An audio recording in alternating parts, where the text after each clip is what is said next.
Hi friends, welcome back to my channel. In ഞാൻ വന്നിരിക്കുന്ന Christmas special cake eggless കേക്കിൻ്റെ recipe ആയിട്ടാണ്. അതിനുവേണ്ടി നമുക്കൊരു ഹാഫ് ആൻ അവർ ഫ്രൂട്ട്സ് ഒന്ന് സോക്ക് ചെയ്ത് വെച്ചാൽ മതി. സോ നമുക്കൊരു പ്ലേറ്റിൽ കുറച്ച് ടൂട്ടി ഫ്രൂട്ടി, കുറച്ച് ബദാം പീസസ്, കാഷ്യൂ പീസസ്, പിന്നെ കുറച്ച് ചെറി, റേസിൻസ്, നിങ്ങൾക്ക് ഏതാ ഇഷ്ടം അത് ഡ്രൈ ഫ്രൂട്ട്സ് എടുക്കാം. ഇതെല്ലാം കൂടി നമുക്ക് ഓറഞ്ച് പൾപ്പി ജ്യൂസ് വെളിയും കിട്ടും. സോ അതിനകത്ത് നമുക്കിതൊന്ന് സോക്ക് ചെയ്ത് വെക്കാം. നമ്മൾ എപ്പോഴും ജ്യൂസ് മേടിക്കുമ്പോൾ വെളിയിലത്തെ പൾപ്പി ജ്യൂസസ് മേടിക്കുന്നത് നല്ലത്. സോ ഇത് നമുക്കൊരു ഹാഫ് ആൻ അവറിന് വേണ്ടി ഒന്ന് സോക്ക് ചെയ്ത് വെക്കാം. അതിൽ മുങ്ങിക്കിടക്കുന്ന അത്രയും ജ്യൂസസ് മാത്രം ഒഴിച്ചാൽ മതി. അപ്പോൾ ഹാഫ് ആൻ അവർ വേണ്ടി നമുക്കത് മാറ്റി വെക്കാം. ആ സമയം കൊണ്ട് നമുക്ക് കാരമൽ ഉണ്ടാക്കിയെടുക്കാം. അപ്പോൾ ഒരു പാനിനകത്ത് 1/3 കപ്പ് ഷുഗർ, 2 ടേബിൾ സ്പൂൺ വെള്ളം കൂടിയിട്ട് നമുക്കിതൊന്ന് കാരമലൈസ് ചെയ്തെടുക്കണം. ഈ സമയത്ത് ഞാൻ ഫ്ലെയിം മീഡിയമാണ് വെച്ചേക്കുന്നത്. നമ്മളിത് സ്റ്റിർ ചെയ്യാൻ പാടില്ല. ഷുഗർ നല്ലോണം മെൽട്ടായിട്ട് കളർ ചേഞ്ച് ആകുമ്പോൾ മാത്രമേ ഇതൊന്ന് ഇളക്കി കൊടുക്കാവുള്ളൂ. അപ്പോൾ നിങ്ങൾക്ക് കാണാം എൻ്റെ ഷുഗറൊക്കെ മെൽട്ടാവാൻ തുടങ്ങിയിട്ടുണ്ട്.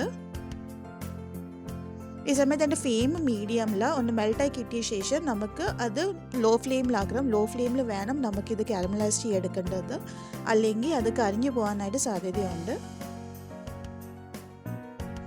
അപ്പോൾ ഇപ്പം ഞാൻ എൻ്റെ ഫ്ലെയിം ലോ ആക്കിയിട്ടുണ്ട്. എന്നും നമുക്ക് നോക്കേണ്ടത് അതിൻ്റെ കളർ ഒന്ന് ചേഞ്ചായി വരുമ്പോൾ നമുക്കിതൊന്ന് നല്ലോണം ഇളക്കി കൊടുക്കണം. ഇളക്കി നമുക്കിത് നല്ലോണം കാരമലൈസ് ചെയ്തെടുക്കണം. നല്ല ബ്രൗണിഷ് കളർ കിട്ടണം. അതുവരെ നമുക്കിതൊന്ന് കാരമലൈസ് ചെയ്തെടുക്കാവുന്നതാണ്. സോ നിങ്ങൾക്ക് കാണാം നല്ല ബ്രൗൺ കളർ ആയിട്ടുണ്ട്. ഈ സമയത്ത് ഞാനിവിടെ 1 ടേബിൾ സ്പൂൺ ജാഗരി ഇടുന്നത് ശർക്കര. എനിക്ക് പൊടി ശർക്കരയാണ്, നിങ്ങൾക്ക് വേണമെങ്കിൽ നോർമൽ ശർക്കരയും അത് ഇടാവുന്നതാണ്. ഇതുമോടിയിട്ട് നമുക്ക് നല്ലോണം മെൽട്ടാക്കി എടുക്കാം. നല്ല ബ്രൗൺ കളർ നമ്മളുടെ ഈ സിറപ്പിന് കിട്ടും. അപ്പോൾ എൻ്റെ ജാഗരിയിൽ നല്ല മെൽട്ടായിട്ടുണ്ട്. ഈ സമയത്ത് 1/3 കപ്പ് വെള്ളം കൂടെ ഒഴിച്ച് നമുക്ക് നല്ലോണം മിക്സാക്കി എടുക്കാം. ഇതെല്ലാം ചെയ്യുന്ന സമയത്ത് എൻ്റെ ഫ്ലെയിം ലോ ഫ്ലെയിമിലായിരുന്നു. ജാഗരിയൊക്കെ നല്ലോണം വെള്ളത്തിൻ്റെ കൂടെ മിക്സായി നല്ല സിറപ്പ് കൺസിസ്റ്റൻസി വരണം. ഇതിന് നല്ല കളർ തന്നെ കാണും, നല്ല കളർ കിട്ടിയിട്ടുണ്ട്. ഈ സമയത്ത് നമുക്ക് ഫ്ലെയിം ഓഫ് ആക്കിയിട്ട് ഇതൊന്ന് തണുക്കാനായിട്ട് മാറ്റി വെക്കാം. നമുക്കിത് ജസ്റ്റ് വാമായി കിട്ടിയാൽ മതി. സോ ഹാഫ് ആൻ അവർ കഴിഞ്ഞിട്ടുണ്ട്. നമുക്കൊരു ബൗളെടുക്കാം. അതിനകത്ത് 1/3 കപ്പ് പാൽ ഒഴിച്ച് കൊടുക്കാം. പാൽ എപ്പോഴും റൂം ടെമ്പറേച്ചറിലായിരിക്കണം. എന്നതോട് 1/3 കപ്പ് ഓയിൽ മൂടിയിട്ട് നമുക്ക് നല്ലോണം മിക്സ് ആക്കി എടുക്കാം.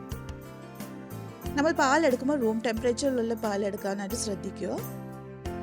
ഇനി ഒരു ഹാഫ് കപ്പ് പൗഡർഡ് ഷുഗർ എടുക്കാം. ഞാൻ ഇവിടെ ബ്രൗൺ ഷുഗർ എടുത്തിരിക്കുന്നത്, നിങ്ങൾക്ക് നോർമൽ ഷുഗറും എടുക്കാം. ഇതെല്ലാം കൂടിയിട്ട് നമുക്ക് നല്ലോണം മിക്സ് ആക്കി എടുക്കാം. ഇനിയും നമുക്കൊരു സ്ട്രെയിനർ വെച്ച് അതിനകത്തോട്ട് 1 കപ്പ് ഓൾ പർപ്പസ് ഫ്ലോർ ഇട്ട് കൊടുക്കാം. 1 table spoon baking powder, 1/4 teaspoon baking soda, a pinch of salt. ഇതെല്ലാം കൂടിയിട്ട് നമുക്ക് നല്ലോണം സ്ട്രെയിൻ ചെയ്തെടുക്കാം. ഇനി നമുക്ക് ഒരു തടിയുള്ള സ്പൂണ് വെച്ച് 1 ഡയറക്ഷനിൽ വേണം നമുക്ക് കേക്ക് എപ്പോഴും മിക്സ് ചെയ്യേണ്ടത്. ഇനിയും നമ്മൾ നാട്ടി വെച്ചേക്കുന്ന സിറപ്പ് മോഡ് ഇതിനകത്തോട്ട് ഒഴിച്ചിട്ട് നമുക്കിത് നല്ലോണം മിക്സാക്കി എടുക്കാവുന്നതാണ്. സോ സിറപ്പ് എൻ്റെ വാം ടെമ്പറേച്ചറിലാണ് ഇപ്പം വാമായിട്ടാണ് ഇരിക്കുന്നത്. അപ്പോൾ നമുക്ക് നല്ല സോഫ്റ്റ് കേക്ക് കിട്ടും. ഇനി ഞാൻ നേരത്തെ വെച്ച് സിനമൺ ഇടണമായിരുന്നു. അപ്പോൾ നമുക്കിപ്പോൾ ഇട്ട് കൊടുത്താലും മതി. ഒരു 1/4 ടീസ്പൂൺ സിനമൺ മോഡ് ഇട്ട് നമുക്കിത് നല്ലോണം മിക്സാക്കി എടുക്കാവുന്നതാണ്. നിങ്ങൾക്ക് വേണമെങ്കിൽ നട്ട്മഗ് പൗഡറും ഇടാം. സോ നമുക്ക് നല്ലോണം മിക്സ് ആക്കിയിട്ട് നമ്മൾ നേരത്തെ സോക്ക് ചെയ്ത് വെച്ചേക്കുന്ന ഡ്രൈ ഫ്രൂട്ട്സ് മോഡ് ഇതിനകത്ത് ഇട്ടിട്ട് നമുക്ക് നല്ലോണം മിക്സാക്കി എടുക്കാവുന്നതാണ്. ഞാൻ ഇതിനകത്ത് ഇച്ചിരി എൻ്റെ സിറപ്പ് ഓറഞ്ച് പൾപ്പ് റിമൈനിങ് കൊണ്ടാണ് അതുമോടി ഇട്ടു. ബിക്കോസ് അത് നല്ലൊരു ടേസ്റ്റ് തരും. ഇഫ് നിങ്ങൾക്ക് വേണ്ടെങ്കിൽ ജസ്റ്റ് ഡ്രൈ ഫ്രൂട്ട്സ് മാത്രം ഇട്ട് നിങ്ങൾക്കിത് മിക്സ് ആക്കാവുന്നതാണ്. സോ എൻ്റെ കേക്ക് മിക്സ് ഇവിടെ റെഡി ആയിട്ടുണ്ട്. ഇനി നമുക്ക് ടിൻ എടുക്കാം. കേക്ക് ടിൻ ഞാനിവിടെ ബട്ടർ പേപ്പറും ഇച്ചിരി ഷുഗറും ഇട്ട് റെഡിയാക്കി വെച്ചിട്ടുണ്ടായിരുന്നു. അതിനകത്തോട്ട് നമുക്ക് ഈ മിക്സ് ഒന്ന് ഒഴിച്ച് കൊടുക്കാം. മിക്സ് ഒഴിച്ചിട്ട് നമുക്കൊന്ന് ടാപ്പ് ചെയ്ത് കൊടുക്കണം. അതിൻ്റെ ബബിൾസൊക്കെ ഒന്ന് മാറ്റിയൊക്കെ ഇട്ടാൻ വേണ്ടിയാണ്. സോ ടാപ്പ് ചെയ്ത് ഞാൻ റെഡിയാക്കിയിട്ടുണ്ട്. എന്നിട്ട് അതിൻ്റെ മേലിലോട്ട് ഞാൻ കുറച്ച് കാഷ്യും കുറച്ച് ടൂട്ടി ഫ്രൂട്ടിയും ഇട്ട് ഒന്ന് ഡെക്കറേറ്റ് ചെയ്യുന്നുണ്ട്. അപ്പം നേരത്തെ ഞാനൊരു പാത്രം ചൂടാക്കാൻ വെച്ചിട്ടുണ്ടായിരുന്നു. സോ ഇപ്പോൾ നല്ലോണം ചൂടായി കെട്ടിയിട്ടുണ്ട്, പ്രീഹീറ്റായി കെട്ടിയിട്ടുണ്ട്. അതിനകത്ത് ഞാനൊരു സ്റ്റാൻഡും വെച്ചിട്ടുണ്ട്. സ്റ്റാൻഡ് വെക്കുന്ന നമ്മുടെ കേക്ക് ടീന് പാത്രത്തിൽ മുട്ടാൻ പാടില്ല, അത് മുട്ടാൻ പാടില്ല. അത് ഹൈറ്റ് ഇരിക്കണം. സോ നമുക്ക് കേക്ക് ടീനകത്തോട്ട് വെച്ചിട്ട് ഒരു 40 to 45 മിനിറ്റ്സ് എടുക്കും നമ്മുടെ കേക്ക് റെഡിയായി കിട്ടാൻ. അല്ലെങ്കിൽ ഓൾമോസ്റ്റ് 1 hour വരെയൊക്കെ എടുക്കും, ഡിപ്പെൻസ്. മീഡിയം ടു ലോ ഫ്ലെയിമിൽ വേണം നമുക്ക് ഈ കേക്ക് ഒന്ന് ബേക്ക് ചെയ്തെടുക്കേണ്ടത്. സോ നമുക്കിത് അടിച്ച് ഒരു ഹെവി ഉള്ള ഒരു പാത്രം കൊണ്ട് എൻ്റെ പുറത്ത് വെച്ച് നമുക്കിതൊന്ന് ബേക്ക് ചെയ്തെടുക്കാമെന്നാണ്. ഇപ്പം ഒരു 45 മിനിറ്റ്സ് കഴിഞ്ഞിട്ടുണ്ട്. നമുക്കൊന്ന് തുറന്ന് നോക്കാം നമ്മുടെ കേക്ക് റെഡി ആയിട്ടുണ്ടോ എന്ന്.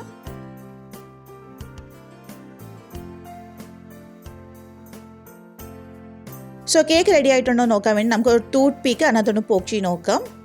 ടൂത്ത് പീക്ക് ഇട്ടിട്ട് അത് നോൺ സ്റ്റിക്കിയായി വരുവാണെങ്കിൽ ഒട്ടും അതിനകത്ത് കേക്കിൻ്റെ അംശം വരാൻ പാടില്ല. അങ്ങനെയാണെങ്കിൽ നമ്മുടെ കേക്ക് റെഡി ആയിട്ടുണ്ട്. സോ എൻ്റെ ഫുൾ ക്ലിയർ ആയിട്ടാണ് വന്നേക്കുന്നത്. അപ്പോൾ എൻ്റെ കേക്ക് റെഡി ആയിട്ടുണ്ട്.